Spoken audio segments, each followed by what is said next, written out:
31 जुलाई 2024 को हमास की political bureau के मुखिया इस्माइल हानिये की ईरान की राजधानी तेहरान में हत्या हो गई थी और इसका आरोप इजराइल की खुफिया एजेंसी मोसाद पर लगा था।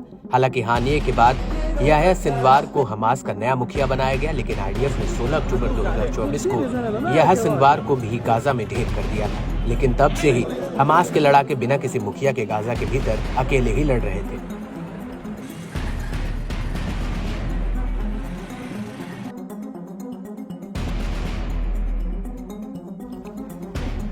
लेकिन अब इसको लेकर अमेरिकी अखबार द वॉल स्ट्रीट जर्नल ने अपनी एक रिपोर्ट में बहुत बड़ा दावा किया है। दरअसल अमेरिकी अखबार का कहना है कि हमास को एक नया मुखिया मिल गया है जो बेहद ही ताकतवर है और ये सीक्रेट मुखिया गाजा में हमास की अगुवाई कर रहा है। इसके साथ ही वो हमास को और ज्यादा ताकतवर बना रहा है। वॉल स्ट्रीट का कहना है कि हमास की कमान मोहम्मद सिनवार ने संभाली है, जो याह्या सिनवार का छोटा भाई है और गाजा के भीतर अब सिनवार को परछाई यानी शैडो के नाम से जाना जाता है, जो काफी कपटी व्यवहार और हमास को और ज्यादा ताकतवर बनाने के अपने प्रयासों के लिए भी जाना जाता है।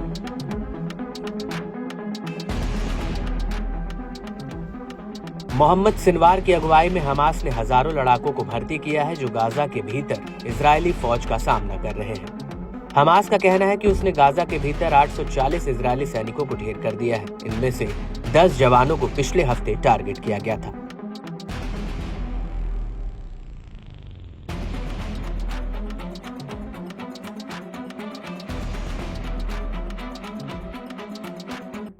अमेरिकी अखबार के मुताबिक सिनवार की अगुवाई में अब हमास के लड़ाके आईडीएफ द्वारा छोड़े गए जिदा बारूद को आईईडी विस्फोटक में तब्दील कर रहे हैं और इन आईईडी का इस्तेमाल आईडीएफ को बूबी ट्रैप में फंसाने के लिए किया जा रहा है।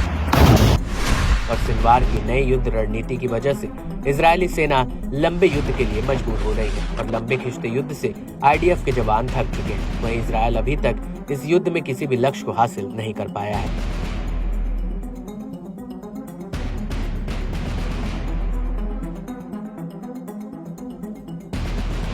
वॉल स्ट्रीट जर्नल का कहना है कि मोहम्मद सिनवार अपने भाई के मुकाबले काफी कम उम्र के हैं। उनकी उम्र करीब 50 साल होगी। वो मोहम्मद दाएफ का करीबी रहा है और वो याह्या सिनवार की तरह इजराइल की कैद में ज्यादा समय तक नहीं रहा और अधिकतर मौकों पर वो पर्दे के पीछे से काम कर रहा है और इसी वजह से उसे शैडो का नाम दिया गया। हालांकि इजरायली फौज मोहम्मद सिनवार का पता लगाने के लिए गाजा की गली गली में खाक छान रही है, लेकिन वो अभी तक आईडीएफ के हाथ नहीं आया है।